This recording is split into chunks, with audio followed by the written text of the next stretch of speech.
Hello, ഇന്ന് നമ്മൾ കപ്പ വെച്ചിട്ട് ഒരു കഞ്ഞിയാണ് കേട്ടോ തയ്യാറാക്കാൻ പോകുന്നത്. ചെറിയ പീസാക്കി കട്ട് ചെയ്യാം.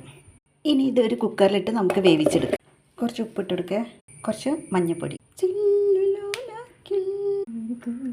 നമുക്ക് ഇതിലേക്ക് കുറച്ച് കാന്താരി മുളക് പൊട്ടിച്ചെടുക്കാം. ഒരു തണ്ട് കറിവേപ്പില പൊട്ടിച്ചെടുക്കാം. കപ്പ വെന്ത് റെഡി ആയിട്ടുണ്ടെങ്കിൽ നമുക്ക് ഇതിൻ്റെ വെള്ളം ഊറ്റിക്കളയാം. ഇനി നമ്മൾ തേങ്ങാപ്പാലിൽ കുറച്ച് വെള്ളം കൂടെ ആഡ് ചെയ്തിട്ട് ഒന്നുകൂടെ തിളപ്പിച്ചെടുക്കാം. അപ്പോൾ ഇത് തിളച്ചിട്ടുണ്ട്. അപ്പോൾ ഒന്ന് കടുക് പൊട്ടിച്ചെടുക്കുക. കുറച്ച് കറിവേപ്പില ജസ്റ്റ് ഒന്ന് ഉടച്ചെടുക്കുക. കുറച്ച് ഉള്ളിയും മുളകും കറിവേപ്പിലും ചതച്ചെടുക്കുക. കുറച്ച് ഉപ്പ്. പൂളക്കഞ്ഞി ഇവിടെ റെഡി ആയിട്ടുണ്ട്. നമുക്ക് ഇതിലേക്ക് കുറച്ച് ചതച്ച മുളക് ഇട്ടെടുക്കാം കേട്ടോ. 1/2 സ്പൂണ് പച്ച വെളിച്ചെണ്ണ ആഡ് ചെയ്യാം. അപ്പം നമുക്ക് അടിപൊളി പൂളക്കഞ്ഞി കുടിച്ചു നോക്കാം.